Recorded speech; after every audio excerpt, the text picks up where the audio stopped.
Ei, o Jesus que te ensinaram é uma fraude histórica.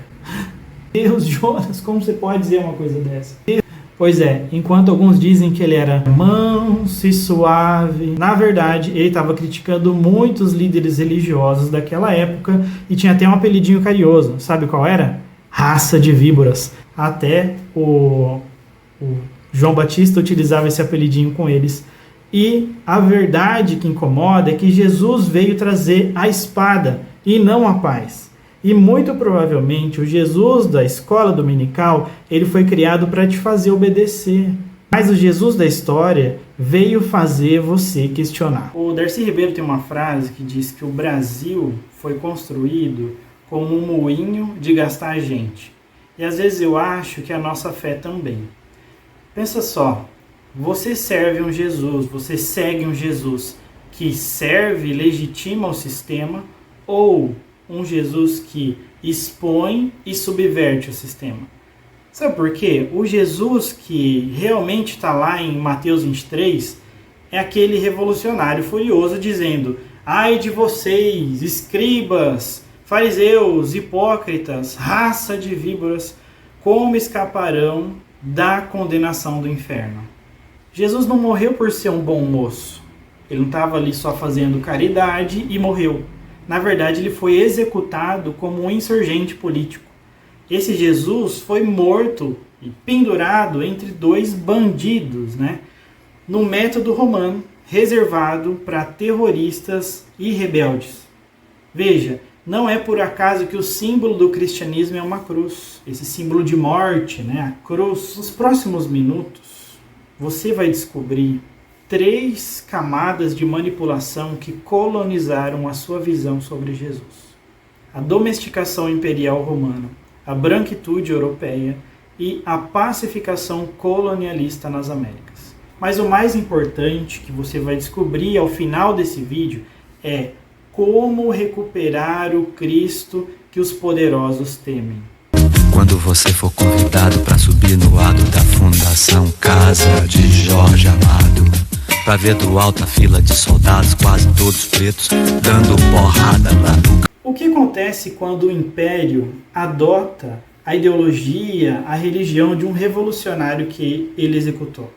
É simples. Ele reescreve a história. Em 313 d.C., Constantino ele transforma o cristianismo. É um dado histórico, a religião perseguida se torna religião oficial. Os cristãos, que eram um povo perseguido, eram um povo excluído, marginalizado, se tornam agora religião oficial e o perseguido vira perseguidor. Como diria o Eduardo Galeano, a colonização foi uma empreitada teológica.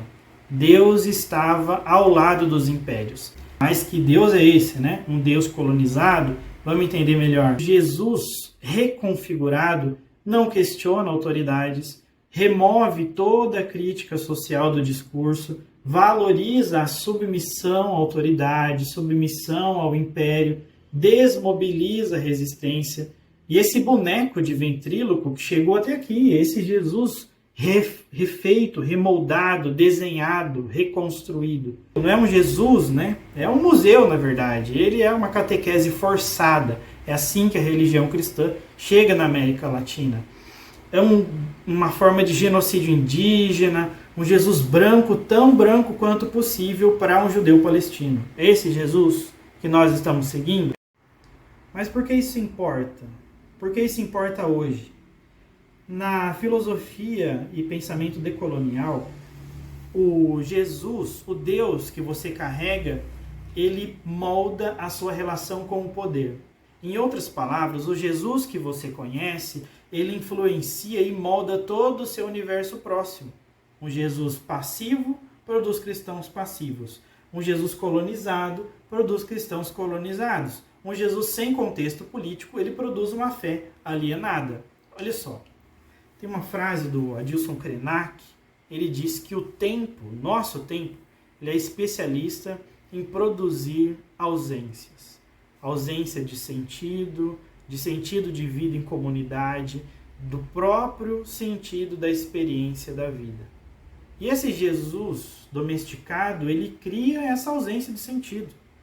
Mas quando nós recuperamos esse Jesus histórico, a nossa fé ela se conecta com a justiça social, a espiritualidade é capaz de questionar opressões e estruturas opressoras, a teologia se torna ferramenta de libertação.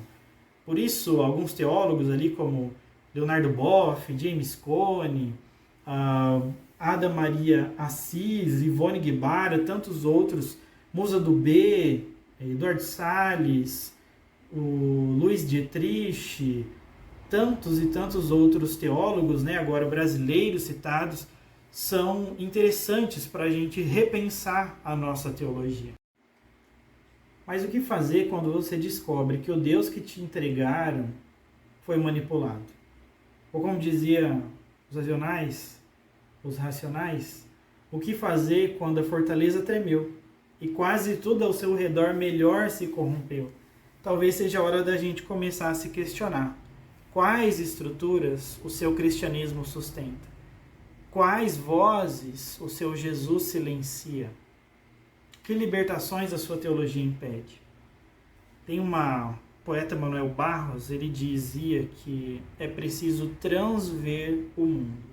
E eu também te convido agora a transver Jesus, através de 3 perguntas que vão te ajudar a repensar a sua fé hoje.